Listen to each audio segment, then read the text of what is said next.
आयशा, तुझे कितनी बार कहा है मुझे स्कूल में आपा नहीं मैम बोला कर। आपा, अब तो मैं मैडम नहीं सीधा बेगम बोलूंगी और फिर ना वो बैंड वाला आवाज भी करूंगी। पापा पापा पापा पापा। तुम दोनों सड़क है तमीज से। देख रहे हो सुल्ताना आपा, अभी से ही कितने कॉन्शियस हो रहे हैं। अबू धाबी जाकर ना फुल विलायती मैम बन जाएंगे, विलायती मैम।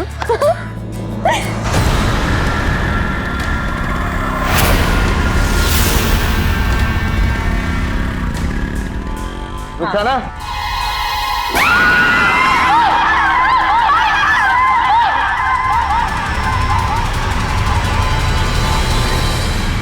नमस्कार, मैं पूजा गौर सावधान इंडिया यूपी फाइट्स बैक में आप सबका स्वागत करती हूँ। केमिकल्स या फिर खतरनाक पदार्थों द्वारा किया गया अटैक औरत के खिलाफ एक ऐसा जघन्य अपराध है जो उसकी पूरी जिंदगी तबाह कर देता है। एक ऐसा जुर्म जिससे कई केसेस में पीड़ित की हालत इतनी बदतर हो जाती है कि उन्होंने खुलेआम सरकार से मौत की मांग की। खतरनाक पदार्थ से हमले का ऐसा ही दिल दहला देने वाला मंजर सामने आया उत्तर प्रदेश के विश्व प्रसिद्ध शहर आगरा में। 4 बहनें मासूम बेकसूर, जिनकी किसी से कोई दुश्मनी नहीं, उनके चेहरों पर किसी खतरनाक पदार्थ से सरेआम हमला किया गया। क्या था इस दर्दनाक हमले का कारण? कौन था वो हमलावर? क्यों उसने इन बहनों को अपना निशाना बनाया? क्या बीती उन बहनों पर और उनके परिवार वालों पर? इन सभी सवालों के जवाब को आज हम तलाशेंगे सावधान इंडिया यूपी फाइट्स बैक के इस खास एपिसोड में।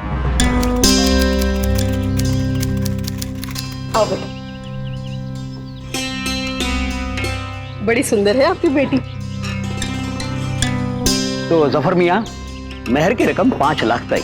भाई बड़े लोग हैं, परवेज मियाँ बिल्डिंग बनाते हैं, सिविल इंजीनियर। आप कुछ बोले तो सही। भाई अम्मू अब्बू को तो पसंद है। आपको इनका खानदान कैसा लगा?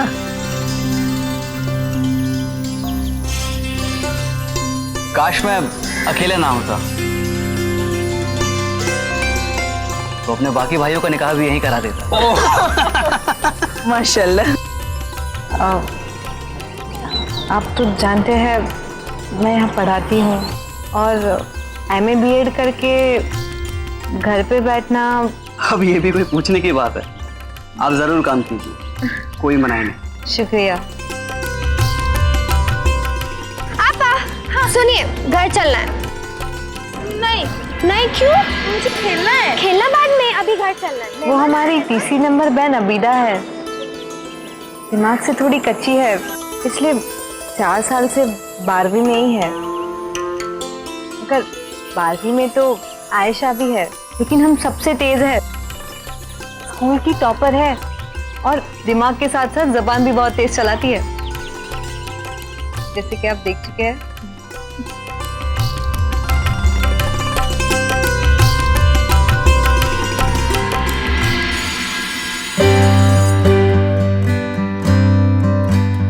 रुखसाना, निकाह कर रही हो? तुम्हारे जाने के बाद तो यहाँ की रौनक ही चली जाएगी। चलिए सर, चलती हूँ। Good afternoon. बाय। नाम रुखसाना है पर रुकती नहीं है।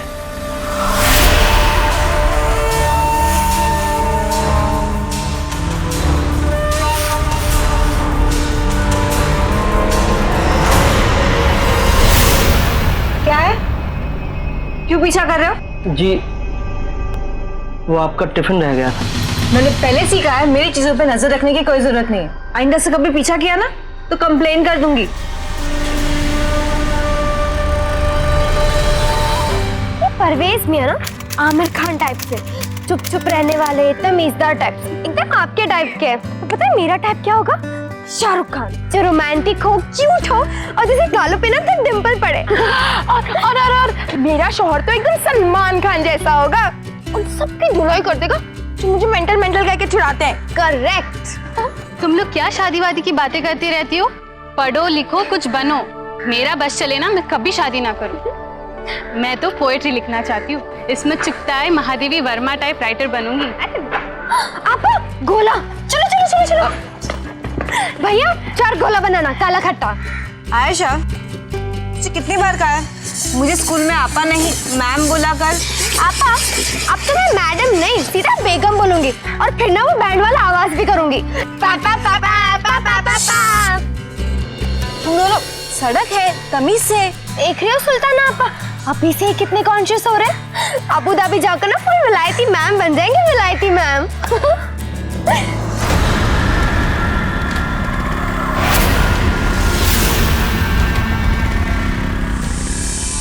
रुखसाना,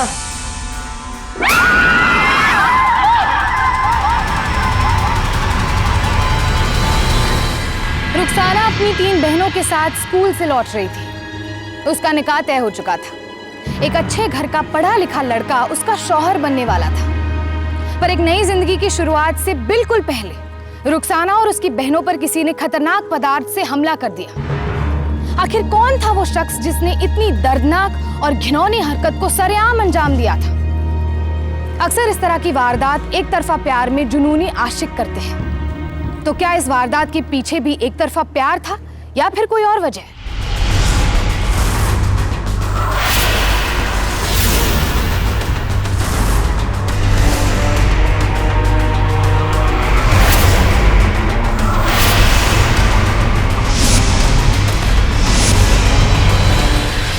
खुदाया, क्या कयामत आ गई हम पे।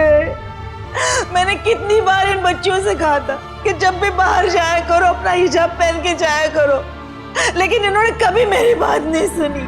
डॉक्टर साहब, कैसी मेरी बच्ची कैसी है डॉक्टर साहब? आपा कैसे? देखिए, केमिकल का असर चेहरे की हड्डियों तक हो चुका।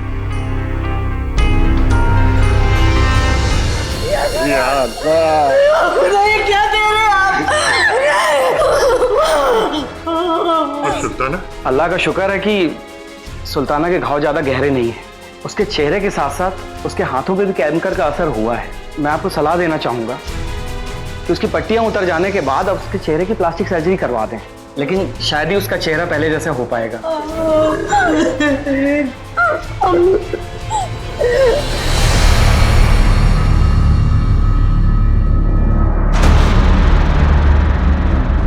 बेटा, किसी पर शक है आपको? कुछ बात नोटिस की आपने? नहीं।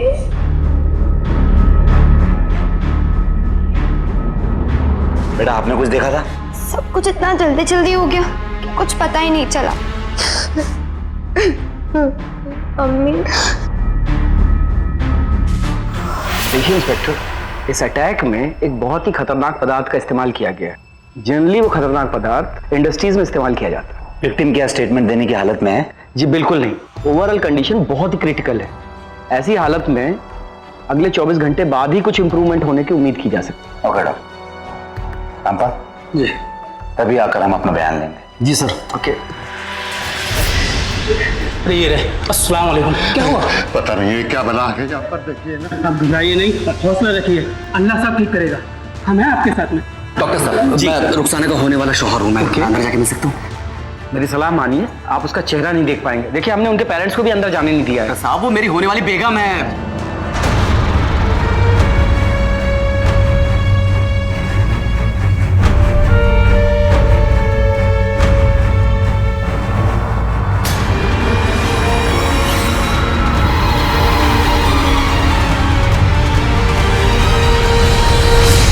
जफर साहब, वो क्या है कि शादी की तारीख हमें थोड़ी आगे बढ़ानी पड़ेगी।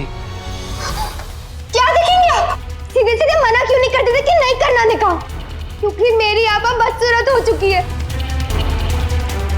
अगर ऐसा ही आपकी बेटी के साथ हुआ था तो भी ऐसा ही करते। हाँ, बड़े लोग हो ना, कम से कम मौके का तो लिहाज क्या होता। यही तमीज सिखाई है ना आपने। चलो जी।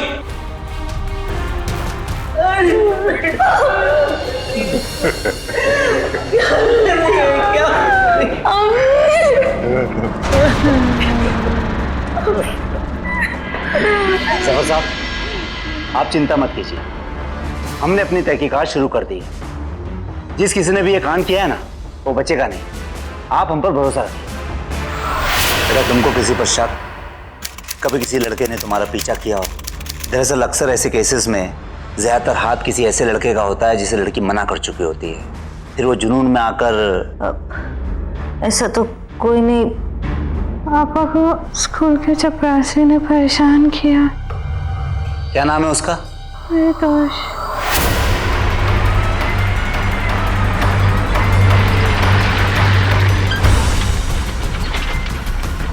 अरे सुनना, हेलो, अरे सुनो,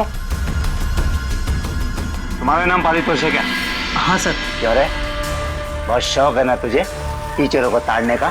हाँ, लेकिन आज के बाद उनको नजर भर के देखना तो दूर, नजर उठा के भी नहीं देख पाएगा, समझे क्या? सर मैंने कुछ नहीं किया, मेरी बात तो सुनिए सर। अच्छा, कुछ नहीं किया? अरे डाल दो इसे जिप्सी में। सर मैंने कुछ नहीं किया। तो क्या है, उस दिन छुट्टी के बाद मैं तो अपने सत्संग चला गया था। स्कूल से निकलने के बाद क्या होता है क्या नहीं होता है मुझे नहीं मालूम। पर अगर इस केस से संबंधित कोई भी जानकारी आपको मिलती है तो आप हमें जरूर बताएं। जी जरूर। एक रिक्वेस्ट थी आपसे, आप भी यहाँ दोबारा आने का कष्ट ना करें तो बेहतर रहेगा। क्या है कि एडमिशन ओपन हो गए हैं, कोर्ट कचहरी पुलिस, इससे मेरे स्कूल की बदनामी होगी, नाम खराब होगा, आप समझ सकते हैं। कभी कॉपी किताब और कभी टिफिन के बहाने तू उसका पीछा किया करता था, उससे बातें किया करता था, और फिर एक दिन जब उसने तुझे फटकार दिया तो तेरा खून खौल उठा, उससे बदला ले लिया। रामपाल है तो ये एक नंबर का कमीना, लेकिन सच बोल रहा है, जाने दो इसे। चल निकल। धन्यवाद साहब, धन्यवाद। अब सर, अब मौका है वारदात पर, अब वहीं से कोई सुराग मिल सकता है।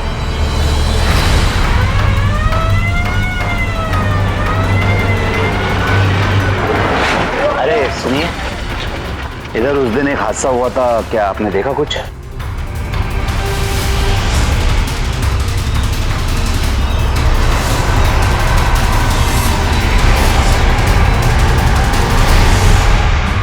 रामपाल जी सर। किसी ने कुछ नहीं देखा, सभी अंधे हैं साले। आगरा पुलिस अब सरगर्मी से इस केस की तफ्तीश में जुट गई। रुखसाना के बयान के बाद पुलिस ने स्कूल के प्यून पारितोष को गिरफ्तार कर लिया, लेकिन पूछताछ के बाद उससे कुछ ज्यादा नहीं निकल पाया। अब पुलिस का शक का दायरा बहुत ही सीमित हो चुका था, लेकिन सवाल अभी भी वही था, आखिर कौन था वो शख्स जिसने इस वारदात को अंजाम दिया था?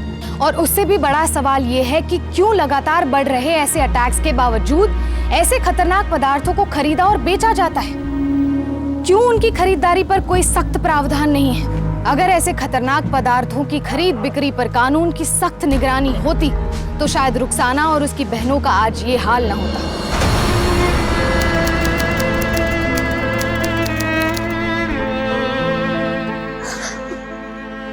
ये देखिए आपा, अम्मी अब्बू जब आपके साथ थे ना, मैंने खाना बनाना सीख लिया।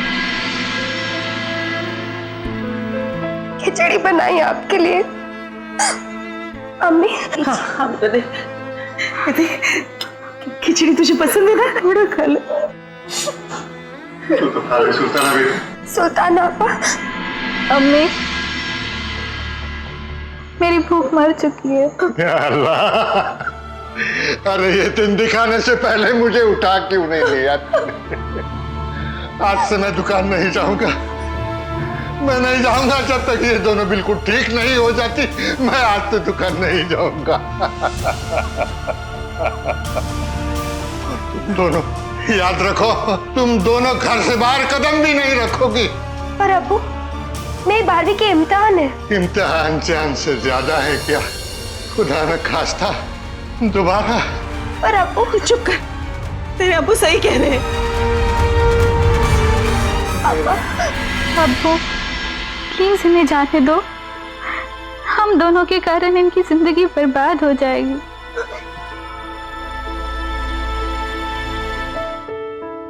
आपा चलिए, एग्जाम है। बेटा रुको, अल्लाह करे तुम्हारे सारे पेपर अच्छी तरह से जाए। आपा चलती हूँ। अबीदा को अकेला मत छोड़ना।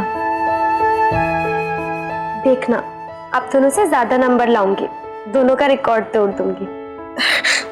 चलो बेटा, देरी हो रही है, चलो। चलती हूँ। चलो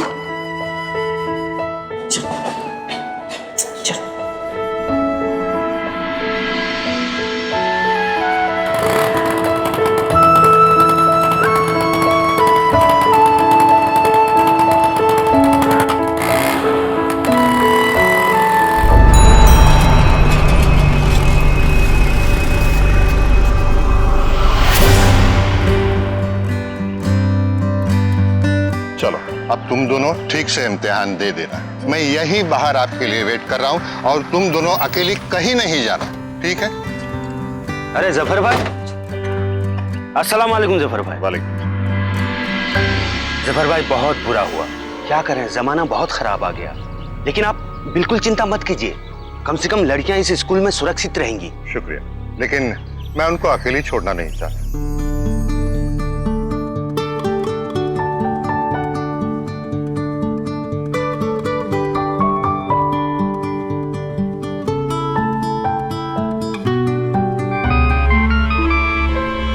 हाँ मिंटू बोलो। जफर साहब, बहुत बड़ा काम आया है। मेरी बेटियों से बढ़कर और कोई बड़ा सौदा नहीं है मिंटू। जफर साहब, बस 1 घंटे का काम है। आप आगे बस पार्टी से बात कर लो, बाकी सब संभाल लूंगा। लेकिन मैं बस बात करके निकल जाऊंगा। हाँ।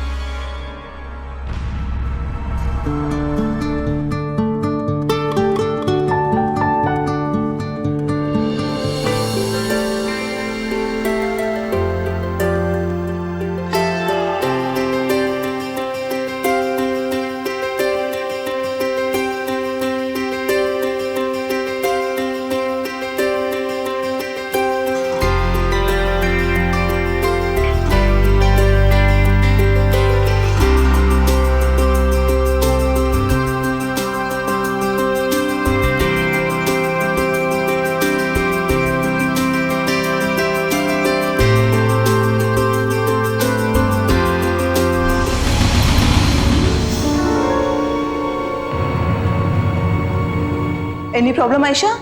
कुछ प्रॉब्लम है क्वेश्चन में? नो, मेरा हो गया मैम, थैंक यू।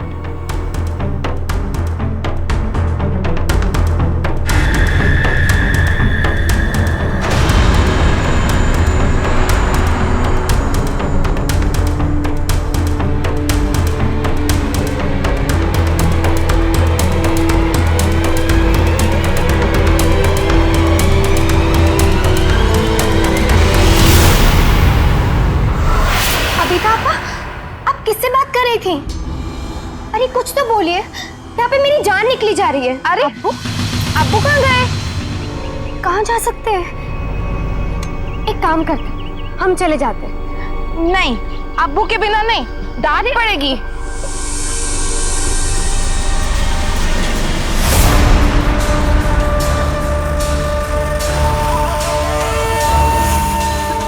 पापा, अब्बू शायद दुकान गए होंगे ना, चलो हम चलते हैं। नहीं, देखो, अगर कोई खतरा होगा तो छूटते टाइम होगा ना, अभी तो किसी को पता नहीं होगा कि हम घर जा रहे हैं। चलो जल्दी चलो, हम रिक्शा में चले जाएंगे। हाँ?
देखिए, कंडीशन बहुत क्रिटिकल है, आप इनको लखनऊ या दिल्ली के किसी बड़े अस्पताल में लेके जाइए, वरना इनका बचना बहुत मुश्किल है।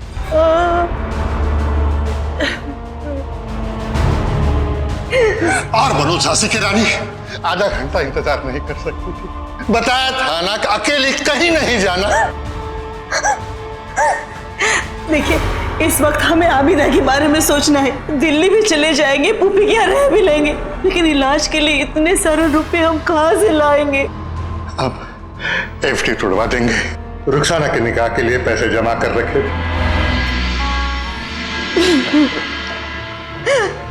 सफर साहब, मैं कहना चाह रहा था कि अगर आप कुछ दिलासा देने आए क्या, कि बयान लेने आए? क्या मजाक बना रखा है आप लोगों ने? या मेरी बेटियों की जिंदगी तबाह होती जा रही है और आप लोग हैं कि हाथ पे हाथ मेरे बैठे हुए। जाइए, आप लोग चले जाइए, हमें कोई जरूरत नहीं है आपकी, चले जाइए आप अपने आप पे काबू रखिए। देखिए, इस वक्त हमारी बच्चियों को हमारी जरूरत बहुत ज्यादा है। मैं चली जाऊंगी दिल्ली, आप यहीं रहना। मैं इनकी खालों को फोन कर दूंगी, वो आएगी तो आपकी मदद हो जाएगी।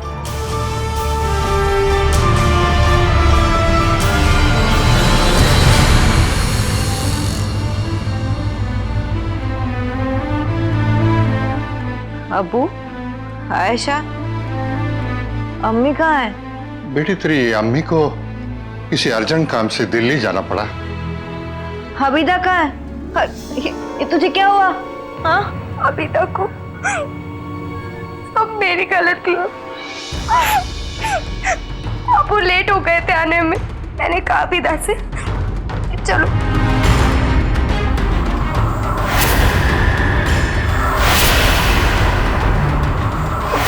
ये सब कौन कर रहा है हमारे साथ? ये नाइंसाफी है ना अब्बू। तुमने किसी का क्या बिगाड़ा तो हमारी जिंदगी के साथ ऐसा खिलवाड़ हो रहा है? मैं उसको सजा दिलवानी चाहिए अब्बू। अरे कौन सजा देगा? तू अपना भी यही हाल करवाना है क्या? लेकिन अब्बू याद रख, आज के बाद मेरी इजाजत के बगैर तू हिलेगी भी नहीं। बैठ जा इधर।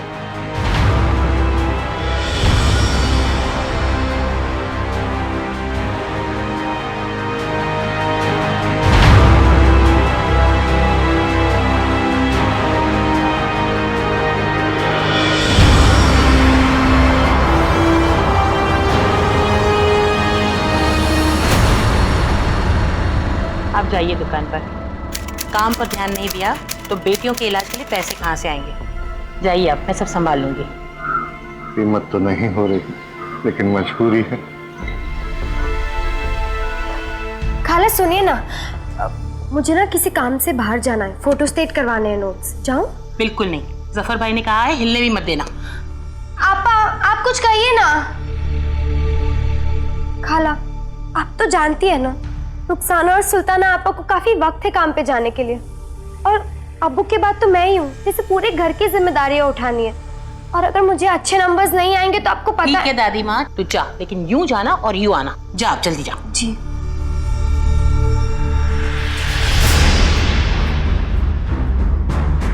बिल्कुल सही लिखा है रामपाल, इस पर स्टैम्प करो और एसपी साहब के ऑफिस पर पहुंचवा दो। जी सर। अब्बू ने आपको कितना सुनाया, लेकिन आपके कानों पर कोई असर नहीं पड़ा। क्या लगता है आपको हम कोई मामूली इंसान है तो हमारी जिंदगी की कोई कीमत नहीं है? मेरी दो बहनों का चेहरा बद से बदतर हो चुका है। तीसरी बहन जिंदगी और मौत के बीच जूझ रही है, और आपने क्या एक्शन लिया?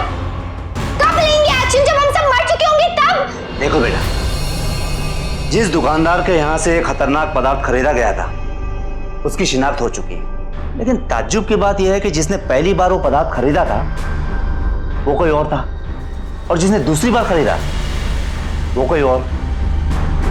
यानी कि दोनों हमलों में अलग अलग लोग शामिल थे। तो अलग अलग लोग कौन हो सकते हैं? उनकी हमें भी तलाश है। जैसे ही हमें पता चल जाएगा हम आपको खबर कर देंगे। जी शुक्रिया।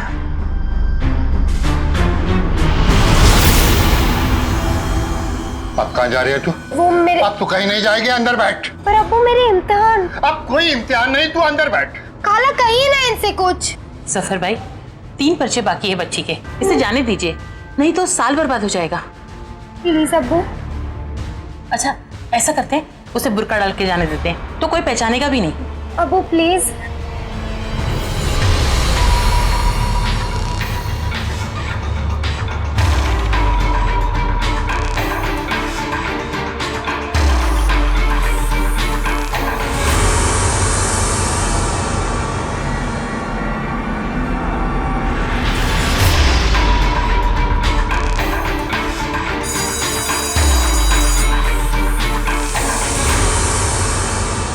कमाल हो गया, एक और हादसा। आजकल शरीफ लोगों के साथ क्या हो रहा है समझ में नहीं आ रहा। ये इसलिए हो रहा है सर क्योंकि स्कूल, सड़कों, मॉलों में सब जगह आप जैसे दूसरे तरीके के लोग रहते हैं, जो मदद करने के बजाय तमाशा देखने के लिए खड़े रहते हैं। कोई जिए या मरे, किसी को कोई फर्क नहीं पड़ता। मैम ये पेपर। आयशा, ये आयशा सुनो, तुम टॉपर होगी अपने घर पे। ये स्कूल मेरे डोनेशन पर चलता है। दोबारा मुझसे ऊंची आवाज में बात करने की कोशिश की ना, तुरंत रिस्ट्रिकेट कर दूंगा। साल तो तुम्हारा बर्बाद होगा ही, दोबारा कहीं एडमिशन नहीं मिलेगा, समझ गई?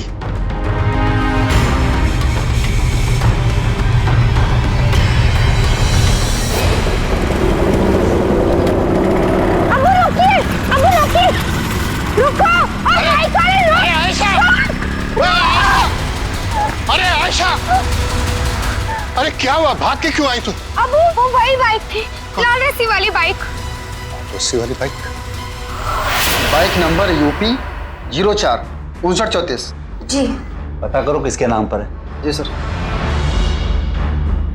जानकारी देने के लिए बहुत बहुत धन्यवाद। लेकिन जैसा मैंने पिछली बार आपको कहा था, जैसे ही हमें कोई पुख्ता नॉलेज होती है इस बात की, हम आपको फौरन खबर कर देंगे। तू यहाँ पहले भी आ चुकी? तो क्या करती अब्बू, वहाँ मेरी बहनें तड़प रही है और यहाँ वो दरिंदा खुलेआम घूम रहा है।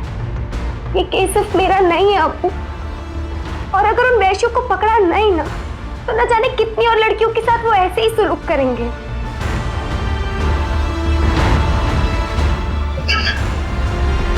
चलो।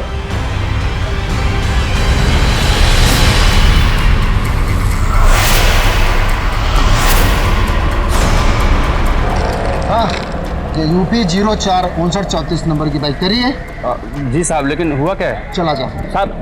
अरे बात तो सुनो साहब। क्यों बाइक सवार? बड़ा शौक है तुझे लड़कियों का चेहरा बिगाड़ने का? वो बाइक मेरी है, लेकिन कुछ दिन पहले वो गायब हो गई थी। मैंने तो थाने में रिपोर्ट भी दर्ज करवाई थी इसकी। सर ये सही कह रहा है। आप जा सकते हैं। एक बात तो साफ है, इनकी बाइक चोरी होने के बाद ये दोनों हादसे हुए। इसका मतलब है जो आजकल बाइक चला रहा है वही अपराधी।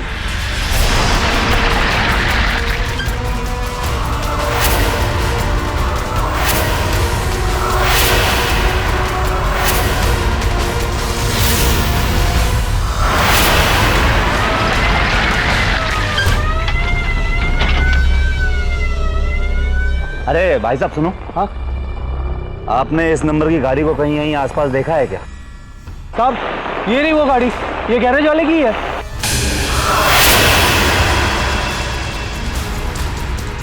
अरे ओ लड़के, इधर आ, इधर आ जल्दी। क्या हुआ साहब? किसकी गाड़ी है? मेरी है साहब। चल। क्या हुआ साहब? अरे चल थाने में क्या बताता हूँ। थाने से जीप बना।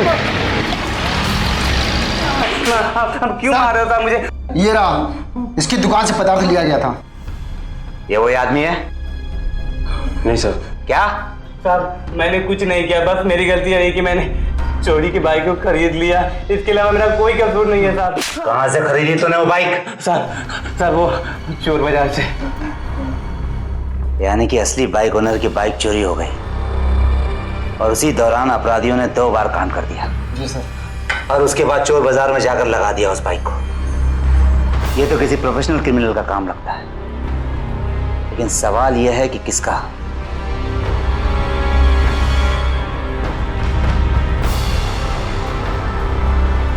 हेलो जफर साहब। न पुलिस न कानून, किसी का भरोसा ही नहीं रहा।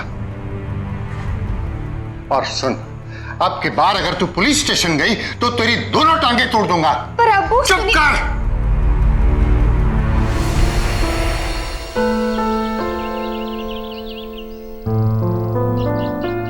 हो सके तो हमें माफ कर दीजिएगा।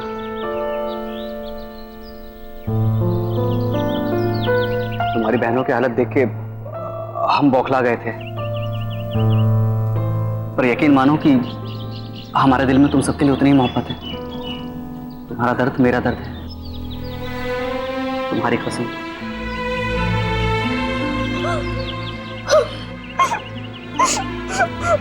क्या करे परवेज साहब, पुलिस तक को कोई सबूत नहीं मिल रहा। मैं लड़ लड़ के थक चुकी हूँ और ऊपर से अब्बू नहीं चाहते कि मैं केस आगे बढ़ाऊं। क्या करूं? कोई बात नहीं। कभी कभी पुलिस वालों को आगे बढ़ने के लिए डोज देनी पड़ती है, और वो डोज देगी ये reporter. Hello, thank you very much. It's okay. Thank you Parvez Miyan. It's okay.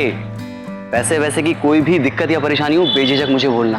तुम्हारी फैमिली मेरी फैमिली एक ही बात है।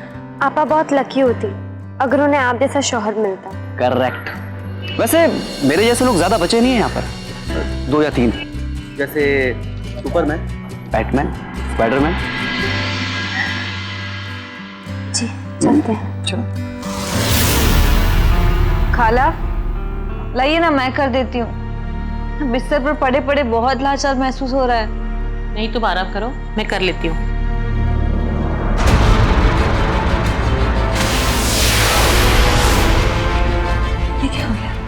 खाला आवाज चली गई है पूरी तरह से। कैसे कैसे उसकी जान बच गई है बस। या अल्लाह, ये क्या हो रहा है हमारी बच्चियों के साथ? आप मेरी बात सुन सकते हो? मैं उस गुनहगार को सजा दिलवा कर रहूंगी, पर आपको मुझे बताना होगा कि आपने उस दिन क्या देखा। क्या देखा था बताइए।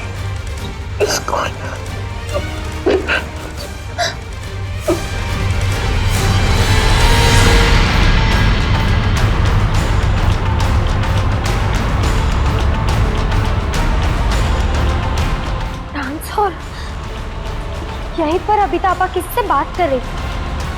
कौन हो सकता है वो?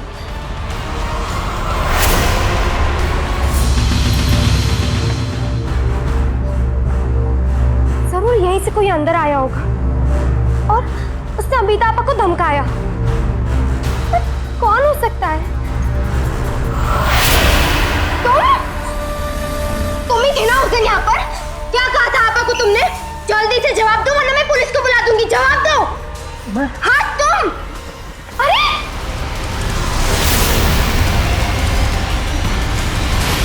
इस केस के कई अलग अलग सिरे आयशा के सामने थे। आबिदा जो अब कुछ बोलने की हालत में नहीं थी, एक चोरी की बाइक जो वारदात में इस्तेमाल हुई थी और एक प्यून जो अचानक फरार हो चुका था। मामला सुलझने के बजाय और उलझता जा रहा था। दूसरी तरफ पुलिस अभी भी उस शख्स की तलाश में थी जिसने बाइक को चुराकर वो खतरनाक पदार्थ डीलर से खरीदा था और इन हादसों को अंजाम दिया था। आयशा पूरी शिद्दत से अपनी बहनों के लिए इंसाफ पाने में लगी थी, पर उसके आगे कोई रास्ता नजर नहीं आ रहा था। तो सिर्फ डर कर भाग गया या वाकई में वो कुछ जानता है?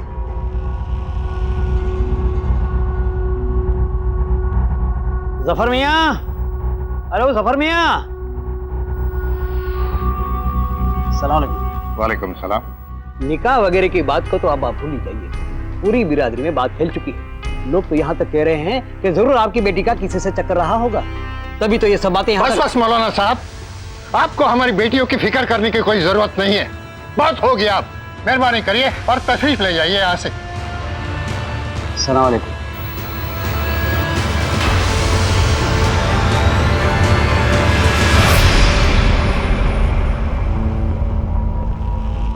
मैं अब नहीं दे सकती, मैं नहीं दे सकती।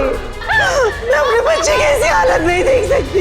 ये कैसे रहेंगे इस समाज में? कौन करेगा इनके साथ निकाह? मुझे बताइए। या खुदा, ये सब देखने से पहले मुझे मौत क्यों नहीं आ गई? फैसला कर लिया है, फैसला कर लिया मैंने। अब हम इस शहर में नहीं रहेंगे, बाराबंकी चले जाते हैं। न इस शहर की बुरी यादें होंगी, न लोगों के ताने होंगे।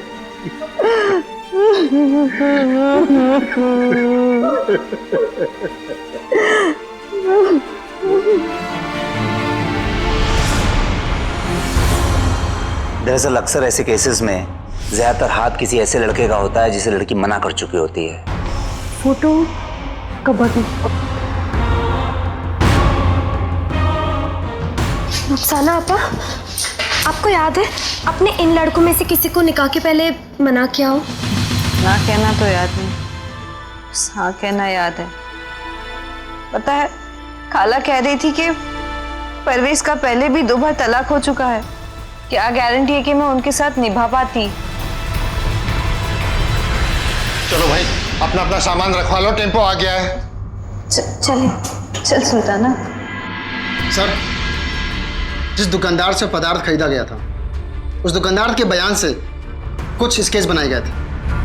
उसे पहली बार पदार्थ खरीदने वाला नई मंडी में देखा गया। राजू नाम है उसका, 10 नंबरी है सर। वो दिखाने के लिए केबल टीवी काम करता है।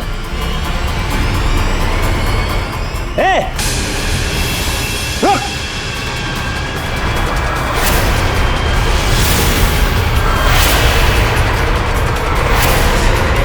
बताता हूँ, मैं साहब बताता हूँ।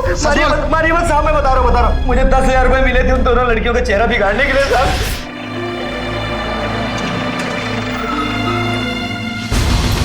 बेटा, जिस आदमी ने रुखसाना और सुल्ताना के चेहरे पर वो खतरनाक पदार्थ फेंका था, वो अभी फिलहाल हमारे गिरफ्त में है। लेकिन मुझे पूरा यकीन है कि उसके पीछे कोई और शख्स है। इसलिए बेटा, आपको हमारे साथ थाने चलना होगा। आयशा बेटा, बेटा तुम्हें किसी पर शक है क्या? एक शख्स हो सकता है।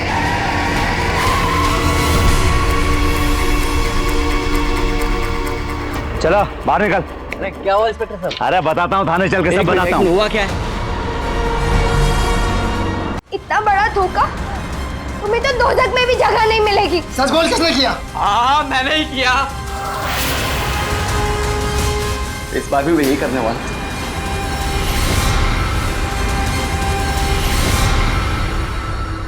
परवेज का 2 बार तलाक हो चुका है। ये हर बार एक गरीब लड़की को फंसाकर अबू धाबी ले जाता था और उस पर तरह तरह के अत्याचार करता था। इस पर डोमेस्टिक वायलेंस, रेप, इस तरीके के तमाम केसेस दर्ज हैं, पर यहाँ के पुलिस रिकॉर्ड में इसका नाम नहीं। रुखसाना से निकाह तय होने के बाद इसकी नजर पहली बार आयशा पर पड़ी। कम उम्र की लड़की को देखकर इसका तो दिमाग ही घूम गया। फिर इसके शातिर दिमाग ने एक गंदी साजिश रची।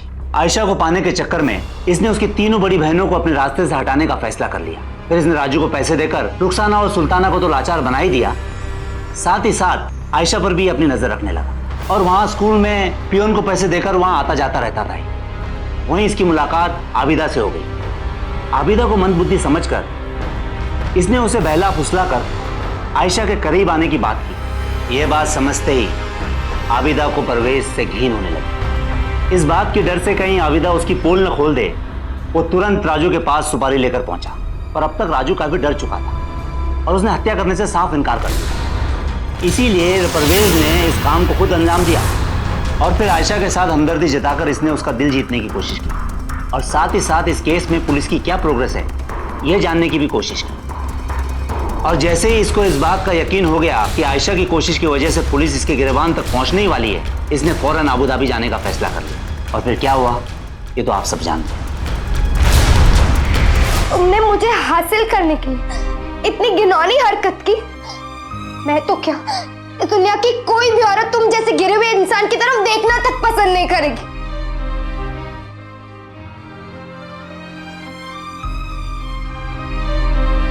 जो दर्द तुमने मेरी बहनों को दिया है ना, उससे कई ज्यादा और दुगनी सजा तुम्हें मिलेगी।